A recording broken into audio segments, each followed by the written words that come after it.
सोचिए कि अभी इनाम मिलने के बाद में अब यदि हम यहाँ पर फेल हो जाएंगे तो आगे कैसे बढ़ेंगे, फिर तो नीचे गिर जाएंगे। इसलिए अपने मन को संभालना बहुत जरूरी है। तो इसलिए ऐसे महापुरुषों की शरण में चले जाए। बस क्या भाव होना चाहिए कि बस इनकी पनाह मिल जाए। इन महापुरुष, मैं तो नहीं जी पा रहा हूं ऐसा, लेकिन इनके निकट जीऊंगा। मैं प्रधानमंत्री तो नहीं बन सकता, लेकिन मेरा धन्य भाग्य होगा कि मुझे प्रधानमंत्री का पर्सनल सेक्रेटरी बनने का मौका मिल जाए। उसके लिए भी आईएएस क्लियर करना पड़ेगा। तो ऐसा भाव आना चाहिए, नहीं आना चाहिए? तो फिर जब ऐसा भाव आता है तो फिर लगता है कि कैसे जीते होंगे ऐसा, जो मैं फेल हो जाता हूं। तो फिर उसके लिए बोलते हैं कि वो कैसे हैं जो व्रतधारी हैं, वो ज्ञान वृत्त है। कैसे हैं? वृत्तस्थ ज्ञान वृत्त, मतलब व्रत में स्थित भी है और साथ में क्या है? हाँ, वो ज्ञान उनको क्या दिखाता रहता है? तो बोलते हैं कि जेव हे उपादेय वस्तु न विवेक रूप ज्ञान की वृत्त है। मतलब उनके भीतर में क्या है? एक जागृति है। क्या जागृति है? हाँ, हे उपादेय वस्तु का विवेक है। क्या होता है हे मतलब क्या? जो छोड़ने योग्य है। और उपादेय मतलब क्या? ग्रहण करने योग्य। तो आज की भाषा में कहते हैं डूज एंड डोंट्स। तो क्या करने योग्य और क्या नहीं करने योग्य है, और क्या छोड़ने योग्य और क्या ग्रहण करने योग्य, एक ही बात है। तो इसका विवेक जिसका जागृत हो गया है उसको क्या बोला? वो ज्ञान वृत्त है। तो व्रतधारी कैसा होता है? मतलब ये संयमी पुरुष कैसे थे? मैत्रेय आदि ये ज्ञान वृत्त थे। मतलब इनके अंदर में विवेक का टॉर्च जल चुका था। अब इनको बराबर सूझ रहा था कि क्या गलत है और क्या सही है, और इसी के बल पर ये व्रत निभा पाए। जिसका विवेक समय पर जागृत हो जाएगा वही व्रत निभा सकता है, नहीं तो व्रत टूटने में देर नहीं लगती। भले बाहर से व्रत टूटे या न टूटे, अंदर से व्रत टूटने में कितनी देर लगती है? एक क्षण लगता है। अभी अपनी कमजोर दशा कैसी है कि एक क्षण में हमें व्रत टूट जाते हैं और टूटे हुए रहते हैं। पहले के जोड़े नहीं और नई तोड़फोड़ हो जाती है। मतलब कांच तो गिरा तो फूटा ही, और फूटा हुआ कांच उठाया जाता है तो उसमें और गिर जाता है, फिसल जाता है, तो और तोड़फोड़ होती रहती है। तो ऐसी हमारी स्थिति है कि हमारे व्रत जो हैं वो तो भंग होते ही हैं, पर साथ में और प्रसंग आने पर और तोड़फोड़ हो जाती है। इसलिए शिथिलाचार बढ़ते जाता है। तो यहां पर हमारे को सोचना पड़ेगा कि किसी को सही जीना है तो उसका उपाय क्या है? हाँ, मतलब विवेक जागृत होना चाहिए उसका। कितना जागृत होना चाहिए कि जब प्रसंग आता है तो उसको सही सलाह मिल सके। है ना विवेक जागृत अपना? नहीं है, पक्का नहीं है। फिर कहाँ गया हुआ है वो?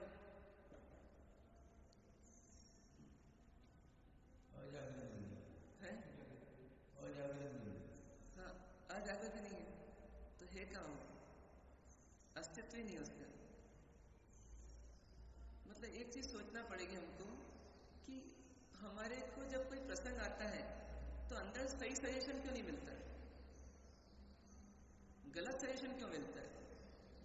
किसी ने हमको कुछ कह दिया तो हमारे को अंदर से ये सुझाव क्यों मिलता है कि इसको छोड़ना नहीं। यदि ये सुझाव मिलता है इसका मतलब हमारा अविवेक जागृत है और विवेक लुप्त है। तो बताइए कहाँ गड़बड़ हो रही है हमारी? हाँ? क्या लक्ष्य है आपका? सुख शांति आनंद। कैसे? तो क्या क्या है?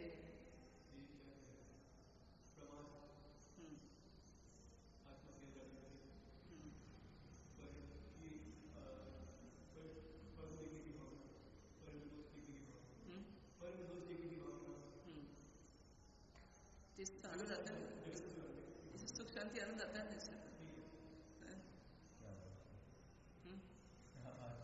किताब में पढ़ा हुआ आता है ना।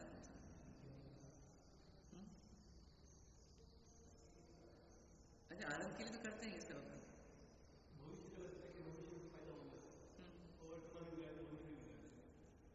भविष्य में फायदा होगा और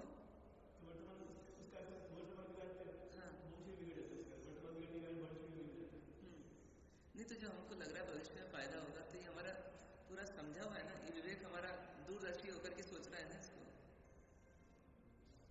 अभी क्रोध करो, इसको दबाओ, नहीं तो ये चढ़ जाएगा अपने ऊपर, परेशान करेगा। बात की बाद में देखेंगे, बाद में शांति मिली जाएगी, दब जाएगा। क्यों मासी? सही बात है, बताइए। पाकिस्तान में भी दबाता होते हैं मोदी जी, कितना चढ़ रहा था, इसलिए दबाया एक बार एकदम शांत हो गया। 10 साल से बिल्कुल चुपचाप, एक ही बार किया बस, चुप हो गया। बार बार मीटिंग करो, मीटिंग करो, समझाओ, कितनी मीटिंग रहती थी, कुछ मीटिंग नहीं, एक ही बार खत्म। क्या? हाँ, बड़ी चोरी। ऐसी चाइना को भी करना चाहते हैं मोदी जी। एक को डरा तो और नहीं डर जाए, करना चाहते हैं, इसलिए शेर का सवा से मिलता है ना फिर कहीं। और यदि भारत पाकिस्तान अलग ही नहीं होते तो कितना अच्छा रहता, फिर डरना ही पड़ता। दो विपरीत बुद्धि के लोग एक साथ रहना मुश्किल है। पर एक मन में दो विपरीतता है ना अपने। बाहर से हमारा व्रत बोल रहा है कि अच्छा जीना, ऐसा जीना, और अंदर का जो राक्षस है वो कुछ अलग बोल रहा है, तो एक ही जगह दोनों हो रहे हैं।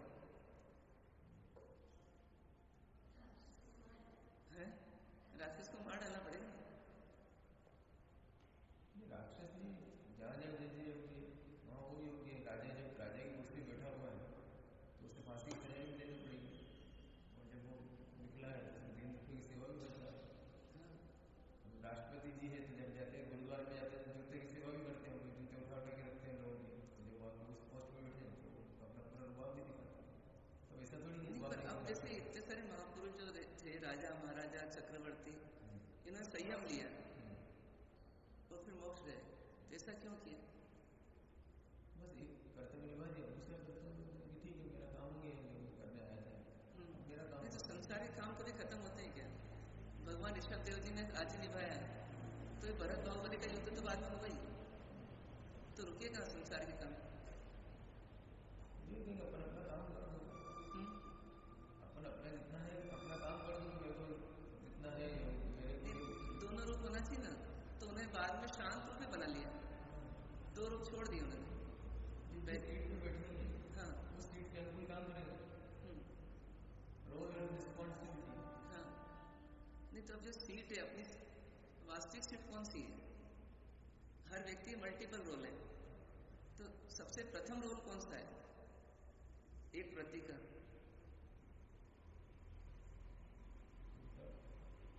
निर्मलता बनाना, अपनी निर्मलता बनाना, ये सबसे पहला रोल है। फिर बाकी रोल सब सेकेंडरी है। तो फर्स्ट थिंग फर्स्ट, जो सबसे पहले जरूरी है उसको सबसे पहले महत्व देना पड़ेगा।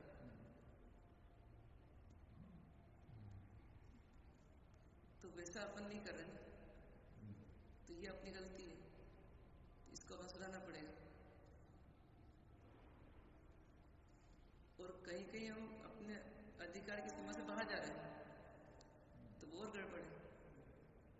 जैसे मान लो मैंने बोला इनको कि आप गोचे ले आओ, तो ये आत्मा में नहीं है, ये तो सही है, अब गोची में जा रहे हैं, तो आत्मा से तो बाहर गए, अभी गोची में गए, अभी गोची में वहां पर और लुप्त होकर के ऐसी चीज ढूंढ रहे हैं जो कि इनको अच्छी लगती है। तो अभी क्या हो गया, दोष पे और महादोष हो गया। एक सीमा तक तो ठीक है बाहर निकले, पर उस सीमा से और बाहर बाहर बाहर होते जाए तो गड़बड़ हो जाएगी। एक पिताजी ने बेटे को ठीक करने के लिए उसको जोर चिल्लाया, अब बेटा ठीक नहीं हुआ, तब क्या गले ही दबा दे? ठीक करना ना उसको, तो गले ही दबा दे, गलती नहीं देख सकता मैं। तो हर एक चीज की क्या एक सीमा है। तो इसलिए क्या बोला कि साधु जो है यदि प्रवृत्ति भी करे तो साधुता न छोड़े, और निवृत्ति में रहे तो बेस्ट है, निवृत्ति में रहे तो बेस्ट है, पर निवृत्ति में न रह सके तो प्रवृत्ति करे तो भी एक सीमा तक करे, मतलब उस सीमा से नीचे नहीं गिरे। यदि चलना ही है तो बाउंड्री में चलो या फिर घर पर रहो, दो ही ऑप्शन। तो ये भी किससे बनेगी बाउंड्री? कहीं ना कहीं हमारे मुख्य लक्ष्य को हम ध्यान रखेंगे तो हमारी बाउंड्री में हम रहेंगे। ये मुख्य लक्ष्य को भूल जाएंगे तो पूरी गड़बड़ हो जाएगी।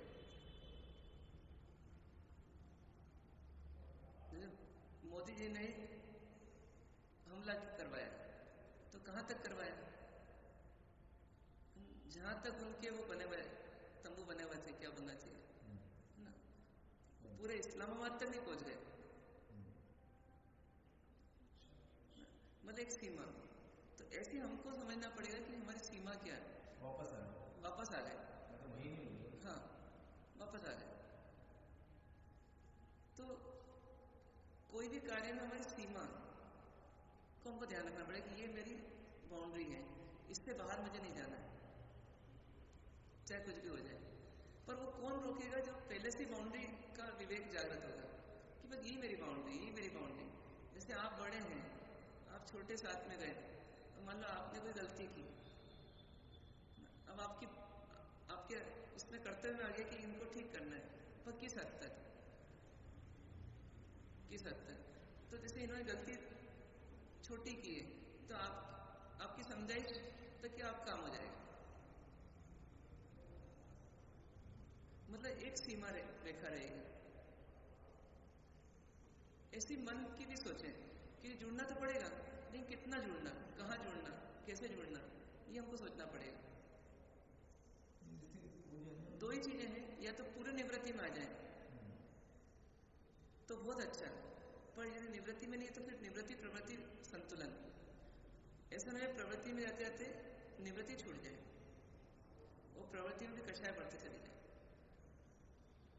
क्या बोल रहे हैं? जैसे सब रोल बढ़ाते जाते हैं वैसे सीमा भी बढ़ती जाती है। मान लो छोटी साइज है तो उसके रोल नहीं करना, तो उसकी बस उसको मालूम मसले नहीं होती, जैसे जैसे उसकी बढ़ती जाती है। जैसे चौमासा करने का, चौमासा करने का तो उसका रोल अलग तरह का होगा और रिस्पॉन्सिबिलिटी भी अलग तरह की। सीमा एकदम बढ़ गई सीमा, सीमा जो घटती बढ़ती रहती है उसका है कि आप किस रोल में, आप अगर उसी रोल में रहेंगे तो अभी सीमा आपको मालूम रहेगी, जैसे आगे बढ़े आपको पता नहीं कितनी सीमा है वहाँ पर। और ये भी ऐसा भी हो गया कि कोई आपकी सीमा में घुस गई, उसको धक्का देने के लिए उसकी सीमा में घुस गया, मतलब बहुत सारी चीजें कॉम्प्लिकेशन बहुत है। नहीं, अब इसमें क्या है कि अलग लेवल्स के रोल्स मिलेंगे, पर अलग लेवल की सीमा भी रहेगी, और सीमा बढ़ेगी जरूरी नहीं, कार्य तो बढ़ेंगे पर सीमा हो सकता है घटती जाए। हमारी सीमा में कोई आया है, हाँ, जैसे अपनी सीमा में कोई आया तो हमारी सीमा उसको कहाँ तक खदेड़ने की, उसकी भी एक सीमा रहेगी। साधु विरोधी हिंसा नहीं कर सकता, हाँ, विरोधी हिंसा नहीं कर सकता, तो वो सीमा में आता है तो फिर वो आने दे उसको, ठीक है भाई तो कर्म के लिए जाए, वो वाली सोचते हैं तो कोई दिक्कत ही नहीं, लेकिन उसको वो उस रोल में नहीं है अभी। हाँ, जैसे मतलब गच्छ की बात है, दो गच्छ की बात है, एक संप्रदाय की बात है, तो फिर क्या करता है वो अपनी सीमा से बाहर निकलते, वहाँ पे विरोधी के प्रति आक्रामक नहीं होते, विरोधी हिंसा होती है। अब साधु को ये बोला कि विरोधी हिंसा नहीं करना और संयम का निर्वाह करना, तो पहली बात तो प्रिंसिपली हमको ये लगे कि हमारा कितना ही रोल कुछ भी हो जाए, लेकिन विरोधी हिंसा वाला पार्ट तो मेरा है ही नहीं। मेरा तो कैसा है कि मैं इतना शांत होता चला हूं कि मेरे से शांत होता चला जाए व्यक्ति। मतलब जैसे हृदय की पूजा करते करते हम भावना बताएंगे, मतलब इतना हिम बन जाओ, इतना बर्फ हो जाओ कि पेड़ जल जाए। मतलब एक दावानल पेड़ जलाती है और एक ठंड भी पेड़ जलाए थे, जंगल जलाए थे। बस हमारा इतना हृदय शीतल शीतल शीतल होता चले जाए कि सामने वाला आकर के अपनी आग गवा दे, मतलब उसकी आग बुझ जाए। समुद्र में कितना ही बड़ा जलता हुआ प्लेन गिरे, पर बुझना किसको पड़ेगा? प्लेन को ही बुझना पड़ेगा। समुद्र नहीं जलेगा। समुद्र के पानी का 1 डिग्री भी टेम्परेचर नहीं बढ़ा। बस ऐसा हमको बनना है। ये प्रवृत्ति आदि तो क्या है, ये टाइम पास करने के रोल्स है। इन रोल को निभा करके निकल जाओ और अपने आप को आगे बढ़ा दो। जैसे गौतम स्वामी ने क्या करा, उनके शिष्य पढ़ते चले गए, मतलब 50,000 शिष्य हो गए। तो पहले दिन तो नहीं थे, धीरे बढ़ते गए। तो मान लो 30 साल में बड़े होंगे, एक अपन करें तो 30 साल तक उनकी क्या बाहर की वो तो बढ़ती चली गई प्रवृत्ति, लेकिन फिर वो केवल ज्ञान कैसे हुआ उनको? तो अंदर ही बढ़ते आ रहे थे, और वास्तव में तो अंदर का ही बढ़ रहा था, बाहर का तो बहाना था। अमिताभ बच्चन जितने जितने रोल अदा करता गया होगा, उतना उतना उसकी एक्सपर्टीज बढ़ती गई होगी।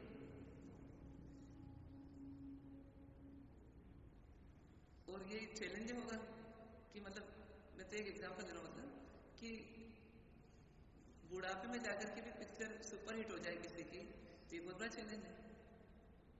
पर ये उन्होंने क्या किया होगा, अपनी एक्सपर्टीज बढ़ाते गए होंगे। तो इसका मतलब वो लर्निंग एटीट्यूड में चले होंगे, इधर रोल बढ़ते जा रहे हैं, उधर कार्यकुशलता बढ़ती जा रही है। तो ऐसी हमारी कार्यकुशलता कैसी है? जैसे कोई व्यक्ति पहले दिन कोचरी गया, उसको कोचरी नहीं मिली तो उसको 8 दिन ज़्यादा आया, और कोई 10 साल से कोचरी जा रहा है, रोज जा रहा है, अब उसको आज कोचरी नहीं मिली, कोई बात नहीं, आज वो पास कर लेंगे। अब ये क्या हुआ, ये एक्सपर्टीज हो गई हमारे क्षेत्र की। किसी ने हमारी बात नहीं मानी, पहले ही दिन साधु जीवन का था, अरे कल तक तो मेरी मानता था, आज क्यों नहीं मान रहा है, इसको ठिकाने लगाऊंगा। अब 10 साल 20 साल स्वाध्याय करते करते हो जाए, जैसे समय बढ़े वैसे हमें शीतलता बढ़ती जाए कि नहीं कोई बात नहीं, ये मेरी बात नहीं मान रहा है ना, तो मेरे को फर्क नहीं पड़ना चाहिए। ये मेरे लिए चैलेंज है। मतलब एक समय के साथ साथ आंतरिक कार्यकुशलता बढ़ती जाए, आंतरिक नियंत्रण बढ़ते जाए, तो वास्तव में हमारी प्रवृत्ति एक बहाना है और बाकी मुख्य तो हमारी साधना है। अन्यथा उल्टा हो जाएगा कि साधना को दांव पे लगा करके यदि हम प्रवृत्ति कर रहे हैं तो फिर तो हम धीरे संसार की ओर बढ़ रहे हैं। संसारी भी यही करता है, जो प्रवचन सुना उसमें वही उसको मतलब चाहे ना छोड़े उसका छूट जाता है, और दुकान पर गया तो फिर दुकानदार बन जाता है। तो वैसा नहीं बनना है। कोई हमारे साथ बोले कि आपको थोड़ा जल्दी पहुंचना है वहां पर, तो चलना तो है लेकिन देख करके ही चलना है कायदे से। ऐसा नहीं कि जल्दी जाना है तो बिना देखे जा सकते, और ज्यादा फोकस करके चलना है कि अब इधर उधर एनर्जी लगाने के लिए नीचे देख करके चलना है।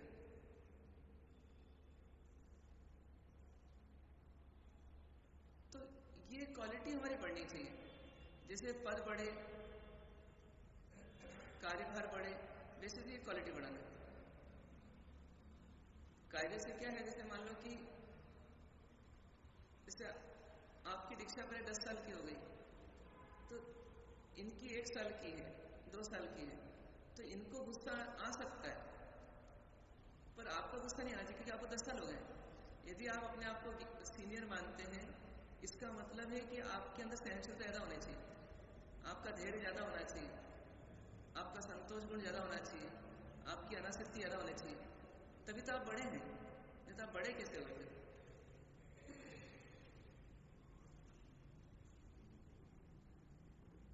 तो इस रूप में हमको बढ़ना है। कभी कभी होता है ना, अब श्रावक जैसे पालितना वगैरह सुनते हैं ना कभी कभी, कि किसी महाराज को किसी ने डोली वाले ने कुछ कह दिया या नहीं सुना उनकी बात, भैया साइड हट जाओ श्रावक जी, निकलना है, नहीं हटा। उन्हें घूर के देखा, फिर भी नहीं हटा, फिर उन्हें कुछ बोला, फिर भी नहीं हटा। मैं साधु मतलब मैं बोल सकता इसको, लेकिन वो सुनने को तैयार नहीं, हटा ही नहीं। पता पड़ा कि झगड़ा हो गया। अब झगड़ा हो गया तो अब क्या हो गया, वो तो गिरा सो गिरा, पर कौन गिर गया? साधु गिर गया। हैं? दो चंडाल की लड़ाई। हाँ, दो चंडाल की लड़ाई होने लगी। तो ये जो स्थिति है, ये स्थिति क्यों आती है? क्योंकि हम अपने पद से नीचे गिरने लग जाते हैं। हर व्यक्ति गिरता है अपने में से, ये देखिए ना, तो पल पल में गिरते हैं अपन, सिर्फ क्रोध में ही नहीं गिरते हैं, कभी लोभ में गिर जाते हैं, कभी विकार में गिर जाते हैं, कभी आसक्ति में गिर जाते हैं, कभी ईर्ष्या में गिर जाते हैं, कभी भय में गिर जाते हैं, कभी मायाचारी के मामले में गिर जाते हैं। अब जैसे गुरु माया से सब चाहिए पूछना, पर वो जिसकी अनुमति नहीं मिलने की संभावना है, बस वो नहीं पूछना। अब क्या हो रहा है, ये मायाचारी में गिर गए। करते हैं ऐसा कि नहीं करते? मना करें तो कैसे करेंगे? हैं? मना करें फिर कैसे करेंगे? पूछो नहीं तो कम से कम आज्ञा भंग करने का दोष तो नहीं। हाँ, फिर तो पूछ लेंगे, एक तो वो चीज की इसका दोष लेंगे, आज्ञा भंग का दोष लेंगे, दो दोष लेंगे। हाँ, पूछेंगे आज्ञा भंग का दोष लेंगे और वो चीज की इसका भी दोष लेंगे। हाँ, उनको क्रोध दिलाने में निमित्त बनेंगे, इसका भी दोष लगेगा, है ना? तो किसी के भाव बिगाड़ना है, मतलब ये दोष का कार्य है।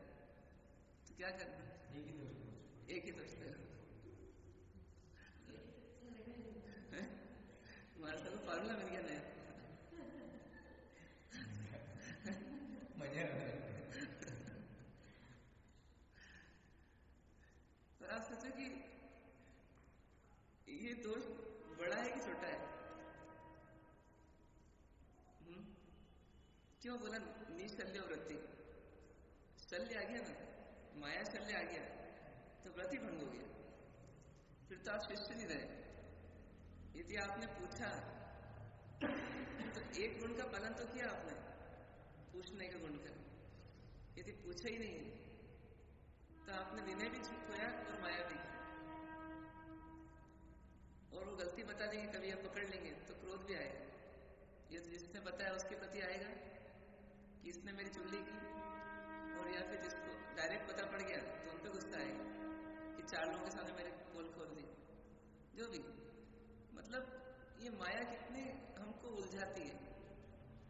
तो हमको समझना पड़ेगा कि मतलब सिर्फ क्रोध में ही हम नहीं नीचे गिर रहे हैं, मान में भी गिर रहे हैं, माया में भी गिर रहे हैं, लोभ में भी गिर रहे हैं, ईर्ष्या में भी गिर रहे हैं, भय में भी गिर रहे हैं, ये सब में गिर रहे हैं। तो हमने जो प्रवृत्ति ली है वो गिरने के लिए ली क्या? चाहे प्रवृत्ति कैसी भी हो, ये मुझे गिरना नहीं है। सबसे पहला काम तो ये लगा,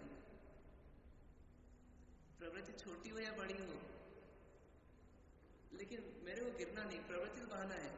जैसे मान लो आप लोग गृह जीवन में हैं तो घर चलाना ये एक बहाना है, पर मुख्य कार्य क्या है? तो साधना करना है।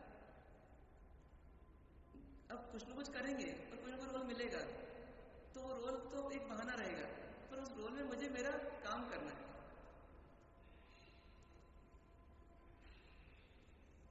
जैसे मतलब कई लोगों का उदाहरण आता है कि कभी कभी बहुत छोटा काम मिलता है, पर वो छोटे काम से वो शुरुआत करते हैं और बहुत बड़े ओहदे तक पहुंच जाते हैं। क्योंकि उन्होंने छोटे काम में भी क्या करा, अपनी कार्यकुशलता ऐसी बढ़ा ली कि उनको धीरे थोड़ा बड़ा, फिर थोड़ा बड़ा, फिर थोड़ा बड़ा, ऐसे बहुत बड़ा काम मिल गया, वो बहुत बड़े पद पे पहुंच गए। मतलब उन्होंने उस छोटे काम को भी क्या मान लिया, ये भी एक अवसर है आगे बढ़ने का।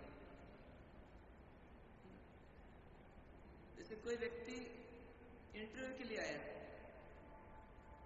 और इंटरव्यू में उसने, ये सच्ची घटना है, इंटरव्यू के लिए आया और इंटरव्यू में आने के बाद अंदर पहुंचा और उसको बोला है कि भैया आप योग्य नहीं हो, इसलिए आपको हम रिजेक्ट कर रहे हैं, आपको जिस सब्जेक्ट का नॉलेज होना चाहिए नॉलेज नहीं है। वो बाहर गया, बाहर बैठा रहा। शाम को इंटरव्यू लेने वाले बाहर निकले तो देखा कि वो व्यक्ति है, वो नजदीक आने लगा, तो उसको बोला कि भैया आपको तो हमने सुबह ही रिजेक्ट कर दिया था, आप शाम तक इंतजार क्यों कर रहे हो? बोले हाँ ये तो मुझे मालूम है। तो फिर क्यों इंतजार कर रहे हो? बोले कि मैं इसलिए इंतजार कर रहा हूँ कि मेरे को जो आपने अलाउंस दिया था, ट्रेवलिंग अलाउंस, आने जाने का जो खर्चा दिया था, वो मेरा उतना खर्चा लगा नहीं, उतना खर्चा लगा नहीं, तो मैं जो सरप्लस है वो लौटाने के लिए बैठा हूँ यहाँ पर, कि मतलब आपका हो जाए काम, कि यदि आप बिजी हैं तो काम हो जाए तो फिर मैं आपको आखिरी में लौटा दूँ। तो व्यक्ति उसको अंदर ले गए और उसको सीधे ऑफर लेटर दिया कि हम आपको अपॉइंट करते हैं। तो उसने बोला मैं तो लायक नहीं हूं ना। बोले जो लायकात आप में नहीं वो तो हम सिखा देंगे आपको, लेकिन जो लायकात आप में है वो पैसा देकर के भी नहीं सिखाई जा सकती। अब क्या हो, उस व्यक्ति ने एक छोटा काम करा दिखाया तो, क्योंकि किसी ने भी उस काम को पसंद नहीं किया हो, तो उसने किया कि हाँ मुझे मेरे नैतिकता से नीचे नहीं गिरना, ये मेरा एक रोल है, ये मुझे निभा देना है, ईमानदार रहना है।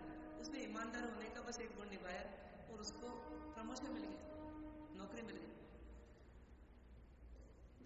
जैसे कल परसों बात आई थी, जैसे किसी को कल कहा कि भैया बस ये पर्दा लगा हुआ है, ये खिड़की खोलना है, मान लीजिए ये खिड़की खोल दो। अभी खिड़की खोल दो तो एक ने क्या करा, सीधे उसको पहले 2-4 धक्के दिए, फिर लगा अभी चिटकनी तो लगी हुई है, चलो चिटकनी खोलो। उसमें भी आवाज कर करके वो फिर उसको धक्का दिया, फिर वो खिड़की बाहर गई, फिर आवाज आई। एक तरीका ये हुआ। दूसरे व्यक्ति ने क्या करा कि नहीं, धीरे से बिल्कुल चिटकनी खोली और शांति से उसको आगे बढ़ाया और उसको वहां रोक लिया जहां तक रुक जाना चाहिए, और उसको स्टॉपर लगा दिया और वापस आ गया, बैठ गया। और मालिक ने देखा, अब दिया तो कौन सा काम, खिड़की खोलने का छोटा सा काम दिया। तो वो छोटे काम में भी समझ में आता है कि व्यक्ति अपने काम के प्रति कितना ईमानदार है, कितना जागृत है, उसका विवेक कितना जागृत है। क्या होगा, अब आगे उसको अगला काम देगा। मतलब वो प्रवृत्ति तो बहाना थी, उस बहाने का सदुपयोग करके उसने अपने काम को अच्छे से निभा करके अपना प्रमोशन कर लिया। ऐसे ही हम भी क्या है, हमारा मुख्य रोल तो साधना है। अब वो साधना के लिए हमको अलग रोल्स मिलते रहते हैं जीवन में, और सबको अपने अपने उदय अनुरूप मिलते हैं।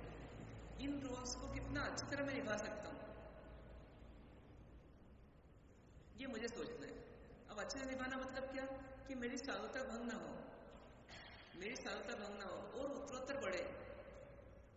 मतलब अब साधुता बढ़े मतलब क्या, कि द्रव्य से बढ़े या ना बढ़े, लेकिन भाव से बढ़ते चले जाए। मेरी अनासक्ति, मेरी निष्क्रियता, मेरी शांति, मेरी क्रोध विजय, मतलब ये साधु होने के साथ साथ प्रवृत्ति करने वाले को भी ध्यान रखना है। ये संसारी ध्यान नहीं रखेगा, पर साधु ध्यान रखेगा। जैसे आपकी बात किसी ने नहीं मानी तो आपको गुस्सा नहीं आना चाहिए। यदि गुस्सा आ रहा है, इसका मतलब मैं क्या कर रहा हूँ, मैं प्रवृत्ति को ज्यादा मुख्य दे रहा हूँ और साधुता को भूल गया। लेकिन मुझे बैलेंस बनाना है। प्रवृत्ति बहाना है और साधुता मेरा मुख्य कर्तव्य है। एक व्यापारी भी तो ये ध्यान रखता है, जब मेरे को माल बेचना है, ग्राहक को समझाना है, ग्राहक को अपना बनाना है और माल बेचना है और पेमेंट लेना है, ये सब काम मेरे हैं। लेकिन आउट ऑफ द ट्रैक भी जाना पड़ता है उसको कभी कभी। अब जैसे ग्राहक को अपना बनाना है, अब उसके लिए उसको हो सकता है कभी क्या करना पड़ता है, चाय पानी कराना पड़ता है, कभी कोल्ड ड्रिंक पिलाना पड़ता है, और कभी होटल ले आना पड़ता है, और कभी दिन भर उसको घुमाना ही पड़ता है। जैसा ग्राहक हो, बड़ा ग्राहक हो तो उसके लिए 2 दिन भी देना पड़ेंगे, 3 दिन भी देना पड़ेंगे। लेकिन उसको ध्यान रखता है हमेशा कि मैं क्यों कर रहा हूं, उसके लिए कर रहा हूं कि मेरे लिए कर रहा हूं, अपने लिए कर रहा हूं। तो बस ऐसे ही हमको ध्यान रखना कि मैं करूं किसी के लिए भी, लेकिन उसका लाभ मुझे मिलना चाहिए बस। और मेरा लाभ क्या है, मेरी कष्टाएं कम हो।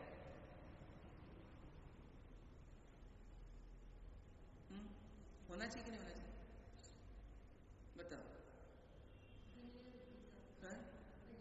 हाँ, बनिया बुद्धि लगाना पड़ेगा, करना पड़ेगा कि नहीं करना पड़ेगा। जैसे मान लीजिए कि ये साधु हैं, आप भी साधु हो, अब इनके किसी निमित्त से आपके भाव बिगड़े, ठीक है। अब आपके भाव बिगड़े तो आप यदि सच्चे बनिए हो गए, साधु जीवन के बनिए होंगे, क्या करोगे? हैं? नहीं कर दिया रिएक्ट आपने तो, मान अब क्या करेंगे? हाँ, तो मिच्छे तो फायदा किसका है? अरे ये तो और ज्यादा इनका अहंकार और बढ़ेगा ना। एक बार करेंगे, है एक बार माफ करेंगे, बार बार फिर वही करेंगे। हाँ, बार बार ये करेंगे फिर क्या करना। अरे अपना इसमें ना बार बार ये करेंगे तो मेरे को कितना एक्सपर्ट कर देंगे। मेरे को अभी मेरे दोस्त सुनने की कैपेसिटी नहीं है, अभी बार बार करेंगे मेरी प्रैक्टिस होती जाएगी, तो एक दिन ऐसा आएगा कि मेरे दोष ही निकल जाएंगे और मेरी सहनशीलता बढ़ती जाएगी। कितना फायदा मेरा।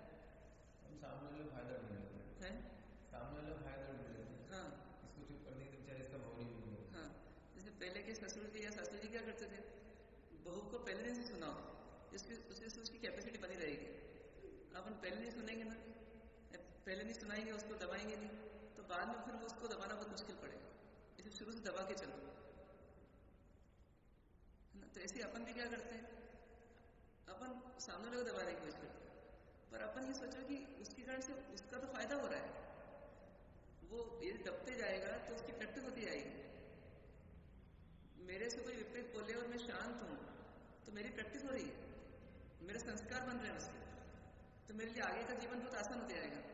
और जो मेरे को दबा रहा है उसका जीवन उतने कठिन होते जाएगा। तो क्या करना चाहिए, शांत रहना चाहिए। पर रिएक्शन तो हो गई, अब क्या करना चाहिए, अपने शांति है, शांति से शांति रिएक्शन क्या करना चाहिए। उसके दोष दिखाने लगे। और अपन गिनते हैं, मैं कभी कभी शांत भी रहते हैं, मैं एक बार शांत रह गया, मैं 2 बार शांत रह गया, मैं 3 बार शांत रह गया। भगवान को कृष्ण ने 100 बार माफ किया था। हाँ, तो अब किसी दिन मैं भी बोलूंगा, फिर किसी दिन मैं भी बोलूंगा, किसी दिन मैं भी बोलूंगा। ऐसा सोचने वाला व्यक्ति एक दिन बोल ही देता है, रोक नहीं पाता।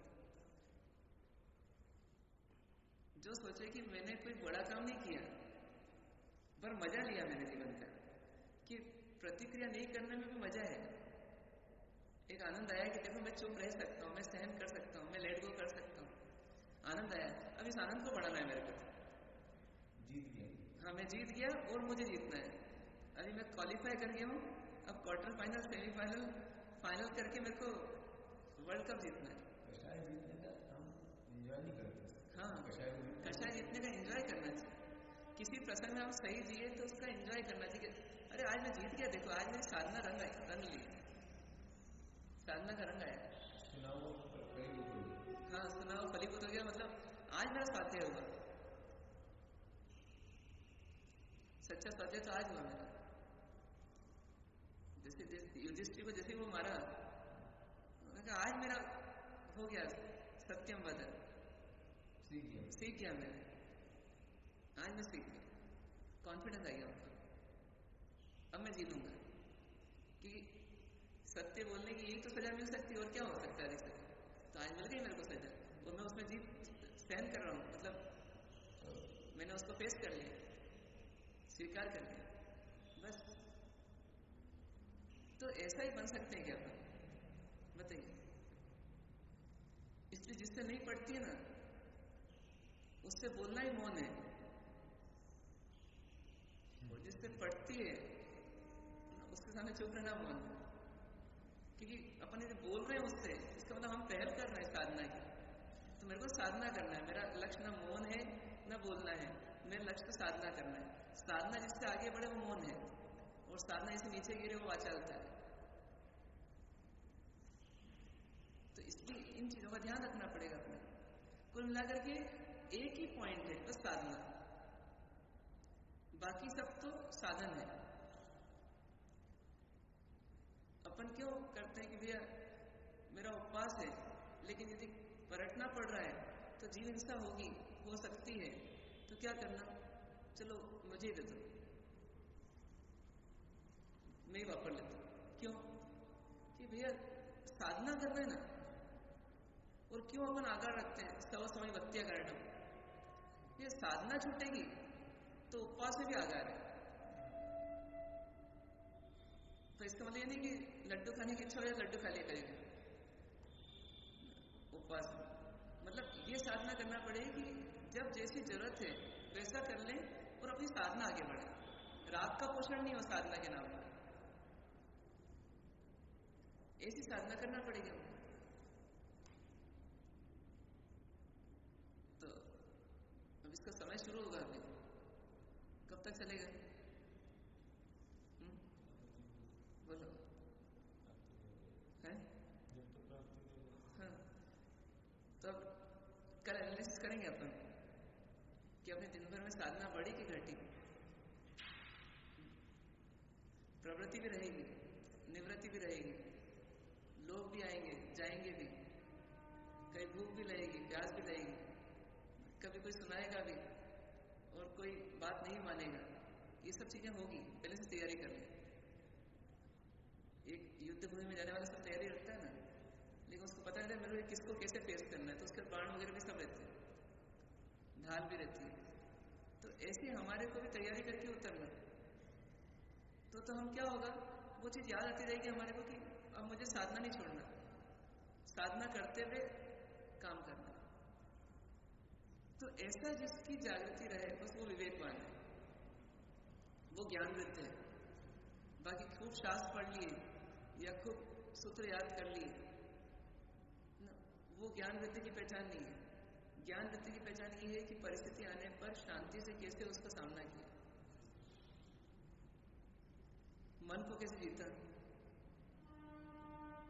करना चाहिए कि नहीं करना चाहिए, करेंगे कि नहीं करेंगे, करनी है, इसके अलावा चारा नहीं। और इसमें ही आनंद है, इसमें ही आनंद है। एक तो मजबूरी के नाम पे करना, और एक क्या है, इसमें आनंद है हमारा कि साधना जितनी बढ़ेगी उतनी शांति बढ़ेगी निश्चित तौर पर, भले प्रवृत्ति कैसी भी हो। अपन क्यों बोलते हैं कि परमात्मा जो थे, जैसे ऋषभनाथ भगवान, वो आनंद में रहते थे, या भरत जी आनंद में रहते थे। प्रपंच तो बहुत थे, प्रवृत्तियां बहुत थी, लेकिन आनंद किस बात का था? तो कषायों की मनता का आनंद था। मतलब साधना हो रही थी इसलिए आनंद था, साधना रुकी तो आनंद बंद।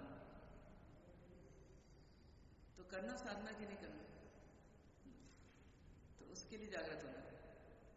अब जैसे कहते हैं, जैसे रेडी स्टडी गो, ऐसे ही हमारा टाइम शुरू हो रहा है। हमारे को हर क्षण साधना करना है, किसी मिलो तो साधना करना है, बैठो तो साधना करना है, बोलो तो साधना करना है, चलो तो साधना करना है। अब पूरी तरह से याद नहीं रहेगी, लेकिन अपना लक्ष्य है कि मुझे करना ही है। अब नहीं किया तो उसका प्रतिक्रमण होगा बार बार, ये नहीं हुई अब आगे करना है, ये प्रत्याख्यान हो गया। नहीं हुई इसका खेद, ये प्रतिक्रमण, आगे करना है, पुनः जागृति, उसका नाम प्रत्याख्यान, पचखंड। तो कुल मिलाकर के ये साधना हमको करना है, ठीक है ना? तो प्रयास करें। ओम शांति शांति।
मंगलम भगवान मंगलम गौतम प्रभु मंगलम श्री भद्राध्याय जैन धर्मोस्तु मंगलम सर्व मंगल मंगल्यम सर्व कल्याण कारणम प्रधानम सर्व धर्माणम जैनम जयति।